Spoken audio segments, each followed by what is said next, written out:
سیدنا خالد ابن ولید رضی اللہ تعالیٰ عنہ کو اللہ تعالیٰ نے مشرکین عرب سے اٹھا کے رومن اور پرشین امپائر کے اوپر دے مارا. بڑی ایکسٹرا آرڈنری پرسنالٹی. نبی الاسلام کی اعلان نبوت کے بعد 19 سال تک کافر رہے ہیں. اس 19 سالوں میں موت بھی آ سکتی تھی لیکن اللہ نے زندہ رکھا ہے. حتیٰ کہ غزوہ احد کے موقع پر نبی الاسلام کے جو 4 دانت شہید ہوئے ہیں جو بخاری مسلم میں آتا ہے حضرت خالد بن ولید کی وجہ سے ہوئے ہیں. انہوں نے وہ جب درہ چھوڑ دیا تھا عبداللہ ابن جبیر اور باقی ان کے ساتھیوں نے, عبداللہ ابن جبیر نے تو نہیں چھوڑا تھا, چند ساتھیوں نے, تو یہ پیچھے سے آگے حملہ آور ہوئے اور نبی علیہ السلام کی بددعا ہے ان کے اس موقع پہ. نبی علیہ السلام کی مبارک زبان سے نکل گیا اللہ ایسی قوم کو کیسے ہدایت دے گا جنہوں نے اپنے نبی کا چہرہ خون سے رنگ دیا. تو سورہ ال عمران میں جہاں پہ صحابہ کرام کو اللہ تعالیٰ نے گرفت کی ہے نا 60 آیات میں کہ غزوہ احد پہ تم نے یہ غلطی کی, پھر اینڈ پہ معاف بھی فرما دیا. پہلی گرفت نبی علیہ السلام پہ آئی ہے لیس لک من الامر شیء. نبی آپ کو تو کوئی اختیار نہیں, اللہ چاہے ان کو ہدایت دے دے. اوئے ہوئے ہوئے ہوئے, اور اسی کو ہدایت بھی مل گئی. اسی پیگن کو اللہ نے اٹھایا ہے. پیگن انگلش میں کہتے ہیں بت پرست. آپ گوگل پہ جا کے لکھیں حضرت خالد بن ولید کا تعارف کہ ایک عرب کا پیگن اللہ نے اٹھا کے اسے رومن اور پرشین امپائر الٹوا دیا. پھر 19 سال تو کفر میں گزرے ان کے, اسلام میں ان کے 19 سال نہیں گزرے سر, بمشکل 10-11 سال. لیکن انہوں نے اپنے 19 سالوں کے بھی سارے گناہ دھلوا دیے. جو کچھ کیا پھر اور جو کچھ اللہ نے ان سے کام لیا. یہ ایک الگ سے تلخ حقیقت ہے کہ سیدنا خالد بن ولید سے نبی علیہ السلام کے مبارک زمانے میں بھی اور بعد میں بھی بحیثیت انسان کچھ غلطیاں ہوئی ہیں, بخاری مسلم میں رپورٹ ہوئی ہیں. لیکن کسی شخص کی چند ایک غلطیوں سے اس کا پورا پلڑا ادھر کا ادھر نہیں ہو جاتا. اللہ بھی قیامت والے دن نیکیوں اور برائیوں کو تولے گا.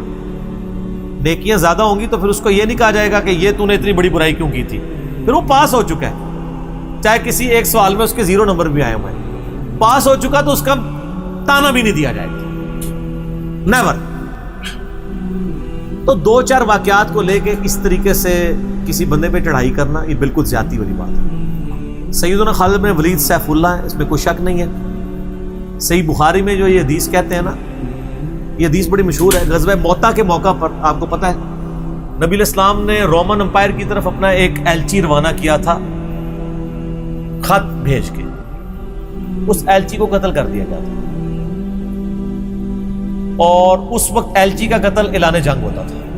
تو نبی علیہ السلام نے ایک لشکر روانہ کیا زید بن حارثہ کی قیادت میں. نبی علیہ السلام کے منہ بولا بیٹا جس کا نام قرآن میں, واحد صحابی جس کا نام قرآن میں زید. لیکن ساتھ ہی آپ نے فرمایا, صحیح بخاری میں الفاظ ہے کہ اگر زید فوت ہو جائے, مسند احمد میں ڈیٹیل موجود ہے انہی الفاظ کے ساتھ, کہ زید فوت ہو جائے تو جعفر کو اپنا امیر بنا لینا. جعفر فوت ہو جائے, شہید ہو جائیں, تو پھر عبداللہ بن رواحہ کو بنا لے. اگر وہ بھی شہید ہو جائیں پھر تو اپنی مرضی سے کسی کو امیر چن لیں. یہ مسند احمد میں, بخاری میں یہ الفاظ ہیں کہ صحابہ کرام کہتے ہیں نبی علیہ السلام مدینہ شریف میں تھے اور آپ علیہ السلام کی آنکھوں سے مسلسل آنسو رواں تھے اور آپ نے کہا کہ میرے زید کو شہید کر دیا.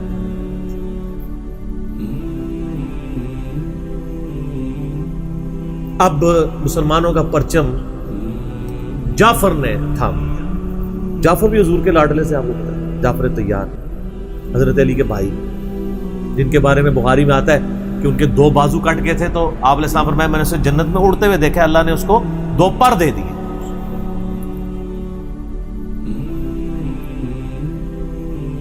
نجاشی کے دربار میں انہوں نے ہی, آپ کو پتہ ہے, سورہ مریم پڑھی تھی.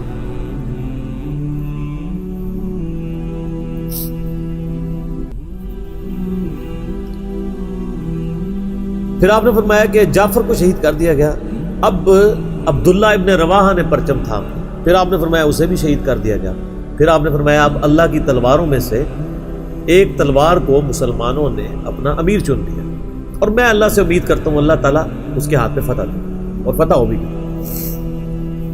یہ بخاری کی جو حدیث ہے نا, اس کے اوپر امام بخاری نے باب باندھا ہے مناقب خالد ابن ولید.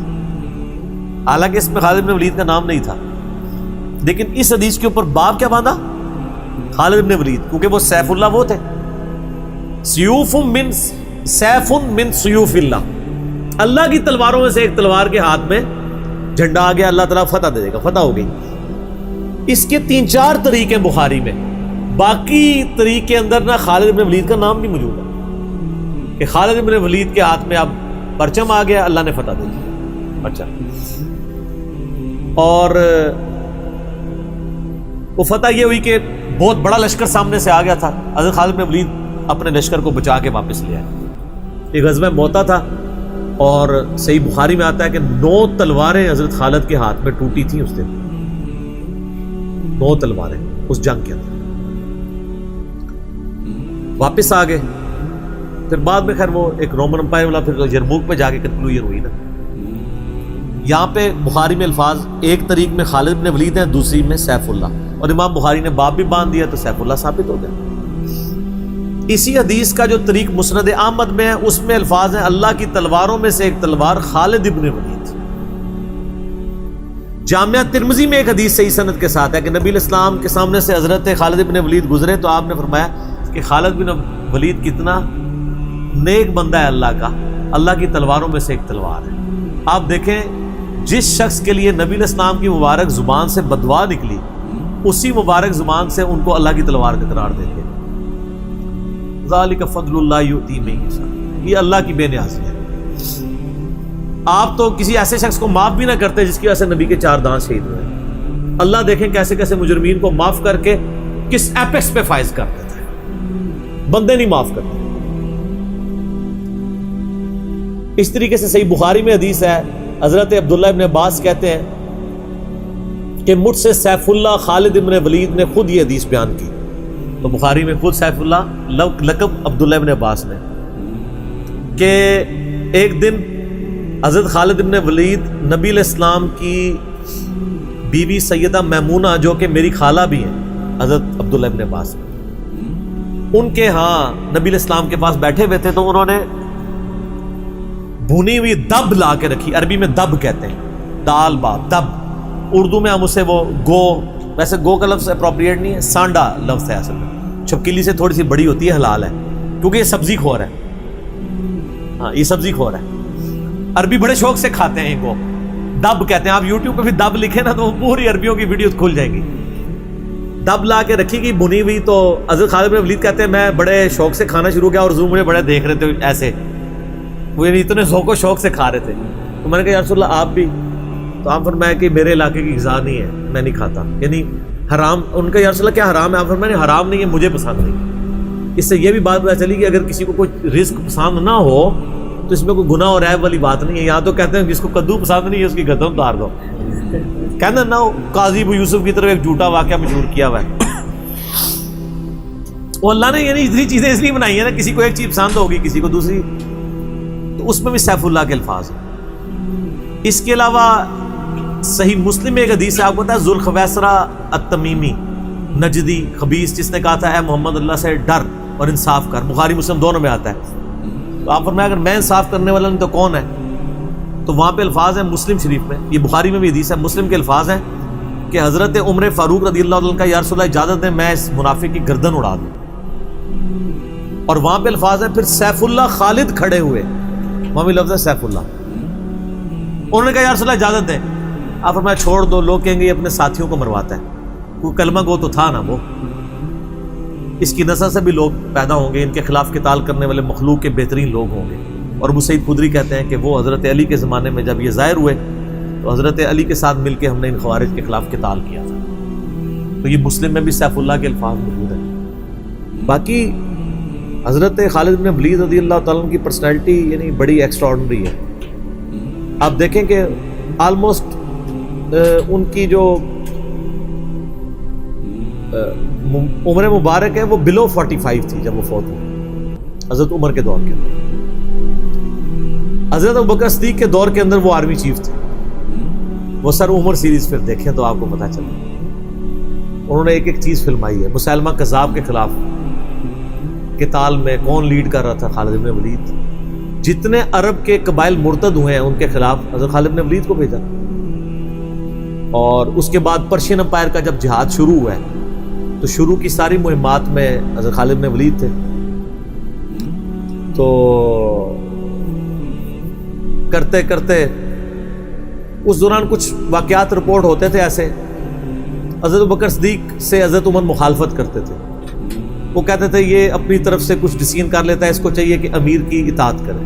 تو حضرت ابوبکر صدیق کہتے تھے کہ اگر وہ میرے حکم کا انتظار کرے گا تو 1 مہینہ تو خط پہنچنے میں لگے گا, ایک جانے میں, اس وقت تک اس کے ہاتھ سے موقع ہی نکل جائے. تو میں نے اسے اختیار دیا ہوا ہے. کوئی موبائل فون یا کوئی اس وقت واٹس ایپ تو ہے نہیں تھا. لیکن حضرت عمر ذرا ڈسپلن کے بہت سخت تھے. وہ کہتے تھے اس طرح ان کو خود ڈیسیژن نہیں لینا چاہیے, کیونکہ اس میں 1-2 مسئلے ان سے مس ہینڈل بھی ہو گئے تھے. تو جب اتنے بندہ کام کر رہا ہوتا ہے 1-2 مسئلے تو مس ہینڈل ہو جاتے ہیں. ہم سمجھتے ہیں مس ہینڈل ہونے کا مطلب ہے 0 سے ملٹیپلائی. ایک طبقہ یہ سمجھتا ہے, دوسرا کہتا ہے نہیں کہ چونکہ اس کی شان بہت ہے لہذا مس ہینڈل ہو نہیں سکتا. یہ دونوں ایکسٹریم ہیں. وہ پیغمبر ہی ہے جس کو اللہ تعالیٰ نے رول ماڈل بنایا ہے, وہی بیلنس ہے.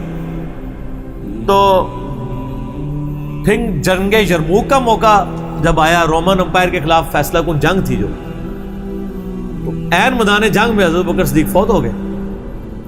حضرت عمر نے پہلا ڈیسیژن یہ کیا کہ خالد بن ولید کو آرمی چیف کے عہدے سے معزول. ہائے ہائے سر, بالکل آپ آخری اوور چل رہے ہوں اور آپ کا جو پلیئر سینچری پہ سینچری مار ہو, آپ اس کو کہیں اس کو واپس آ جاؤ اور ایک نیا پلیئر بھیج دیں. جو کریز پہ سیٹ تھا اس کو آپ واپس بلا لیں. یہ وہ شخص کر سکتا ہے جس کا خدا پہ یقین ہو. تو اور آپ کو پتہ ہے حضرت عمر کے رشتہ دار تھے قریبی, انہی کے قبیلے سے تھے حضرت خالد بن ولید. حضرت خالد بن ولید کو پتہ تھا کہ یہ اگر عمر خلیفہ بنے گا نا تو پھر میرا معاملہ پہلے ہوگا. اور وہی ہوا. ابو عبیدہ ابن جراح کو بنا کے بھیج دیا. لوگوں میں بڑی چیمہ گوئیاں شروع ہوئی کہ لو جی سب سے بڑی آرمی کے خلاف جنگ ہو رہی ہے, سب سے بڑی سپر پاور, اور عین میدان جنگ میں یہ ڈیسیژن کر دیا ہے, اگر مسلمان ہار گئے پھر کیا ہوگا. یہ وہ اللہ نے فتح دے دی. فتح ہوئی تو اب جب لوگ آ کے مبارک باتیں پیش کر رہے ہیں, پھر حضرت عمر نے آ کے مسجد نبی میں خطبہ دیا. انہوں نے کہا خدا کے لیے میں تم سے یہی تو چیز ختم کرنا چاہتا تھا کہ یہ فتوحات خالد کی وجہ سے نہیں ہو رہی, رب خالد کی وجہ سے ہو رہی ہے. کل کو خالد نہیں رہے گا تو تم کیا سمجھو گے کہ اسلام ختم ہو جائے گا؟ اسلام نے تو آگے چلنا ہے. ٹھیک ہے. پھر انہوں نے کہا میری دوسری حکمت یہ تھی کہ مجھے پتا ہے کہ اب یہ رومن امپائر مسلمانوں کے پاس آ جائے گی, بیت المقدس بھی فتح ہو گیا پھر بعد میں. تو خالد بن ولید جو ہے یہ جنگ کی فیلڈ کا ماسٹر ہے, اور جب کوئی علاقہ فتح ہو جاتا ہے پھر کسی جنگجو کی وہاں گورنر لگانے کی ضرورت نہیں ہوتی, بلکہ کسی ایسے شخص کو گورنر لگانے کی ضرورت ہوتی ہے جو ہیومن انسٹنکٹ سے واقف ہو, جس کو ہیومن مینجمنٹ آتی ہو. تو خالد تو ہمیشہ تلوار کے ساتھ ہی کھیلا ہے, اس کو ہیومن مینجمنٹ نہیں آتی. تو میں نے اس شخص کا انتخاب کیا ہے جس کو سب سے زیادہ رسول اللہ صلی اللہ علیہ وسلم کی صحبت کا شرف حاصل ہے. اور بخاری مسلم میں حدیث ہے کہ نبی علیہ السلام نے فرمایا کہ ہر نبی کے ساتھ ایک امین ہوتا ہے, اور میرا امین جو ہے وہ ابو عبیدہ ابن جراح ہے. ان کو پھر یعنی یرموک میں حضرت عمر نے یعنی آرمی چیف لگایا اور فتح ہوئی. اس کے بعد بیت المقدس بھی فتح ہو گیا, کیونکہ ابو عبیدہ جو ہے وہ شروع کے مسلمانوں میں سے, مکی دور کے. اب بعد میں لوگوں کو اسلام سکھانا تھا تو ایسے بندے کی ضرورت تھی نا. تو پھر حضرت عمر آپ کو پتہ ہے نا دورے پہ بھی گئے تھے بیت المقدس کی چابیاں لینے کے لیے. تو وہاں پہ کئی واقعات ہیں, ان میں سے ایک جو واقعہ ابو عبیدہ کا جو کہ ذکر ہوا ہے, تو اس کے بعد حضرت عمر ابو عبیدہ کو کہتے ہیں مجھے اپنے اب آپ آفس میں لے چلو.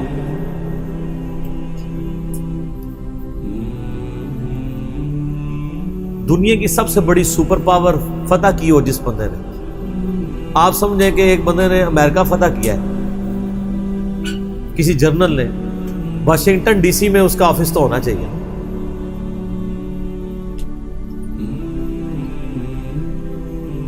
حضرت عمر رضی اللہ تعالیٰ عنہ کو ابو عبیدہ جب اپنے یعنی آفس میں لے کے گئے تو آفس کیا تھا, اسی قلعے کا ایک پرانا سا کمرہ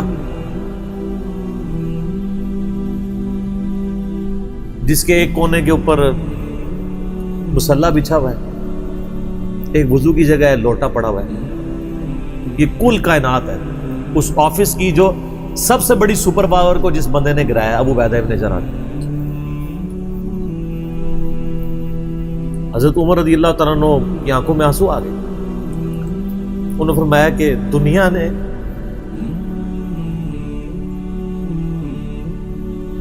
ہر بندے کے اوپر اپنا اثر چھوڑا ہے سوائے ابو عبیدہ ابن جراح کے. دنیا سے شکست نہیں دے سکی. دنیا سے مراد دنیا کی محبت. ہر بندے نے اپنا حصہ لے لیا. اس لیے آپ کو پتا ہے نا کہ حضرت عمر اپنے دور خلافت میں ابو عبیدہ ابن جراح کو بار بار خط لکھتے رہے کہ آپ ادھر آ جائیں, کیونکہ حضرت عمر چاہتے تھے کہ میں اپنے بعد ان کو خلیفہ نامزد کروں, اس لیے کہ وہ امین الامت ہے. لیکن وہ پھر حضرت عمر کے دور میں طاعون کے مرض میں وبا جو پھیلی تھی شام میں, اس میں وہ پھر شہید ہو گئے. تو وہی ان کا پھر وہ قبر بن گئی. سر میرا سوال ہے کہ طاعون کا مرض آپ کو پتا ہے کہ کیا تھا؟ جسم پہ پورے پھوڑے نکلتے تھے کینسر کے. تو کیا حضرت ابو عبیدہ ابن جراح ناکام گئے دنیا سے؟ کیسا جی کوئی بندہ مرا تھا, بڑا نورانی چہرہ تھا, یہ تھا وہ تھا. ہر بندے نے اپنے بنائے ہوئے. ایک بندہ پھوڑوں کی تکلیف سے مرا ہے. بخاری مسلم کی حدیث ہے جو طاعون کے مرض میں مرا وہ شہید ہے. تو وہ مرے تو بستر مرگ پہ ہے لیکن شہید ہے. اور دوسری طرف خالد بن ولید آپ دیکھ لیں, سینکڑوں جنگوں میں حصہ لیا انہوں نے, کسی ایک جنگ میں شکست نہیں کھائی. حتیٰ کہ جو کافروں کی طرف سے بھی غزوہ احد لڑی ہے اس میں بھی ان کو شکست نہیں ہوئی. جسم پہ حضرت خالد بن ولید کہا کرتے تھے میرے جسم کا کوئی حصہ نہیں جس پہ برچھی یا نیزے یا تلوار کا نشان نہ ہو. ظاہر ہے اتنی جنگوں میں زخم لگ جاتے ہیں, لیکن میں بھی آج ایک بوڑھے اونٹ کی طرح بستر مرگ پہ مر رہا ہوں. میں نے سینکڑوں جنگوں میں اپنی موت کو تلاش کیا لیکن موت نہیں آئی. اس کا مطلب ہے موت جو ہے وہ اس پہ ڈیپینڈنٹ نہیں ہے کہ آپ میدان جنگ میں گئے ہوئے. ان کو موت میدان جنگ میں اس لیے نہیں آنی تھی کہ وہ اللہ کی تلوار تھے. اللہ کی تلوار تو نہیں ٹوٹ سکتی تھی.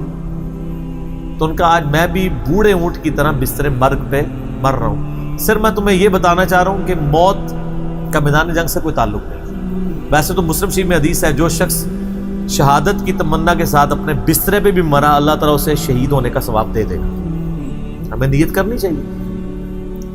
یہ حضرت خالد بن ولید کے شعر ہیں کہ میں بھی اگر موت میدان جنگ میں آتی تو مجھے آتی جس نے سینکڑوں مار کے لڑے ہیں. اور سر پیچھے بیٹھ کے نہیں آج کل کے جرنیلوں کی طرح, فرنٹ سے لیڈ کر. تو یہ ان کے اشعار آج بھی ان کا جو قبر یا مزار بنا ہے اس کے ساتھ ایڈجسنٹ مسجد کی دیوار کے اوپر یہ شعر لکھے ہوئے ہیں. آپ یوٹیوب پہ جا کے دیکھیں تو آپ کو مل جائے. فرنٹ سے لیڈ کر کے پوری زندگی لڑے.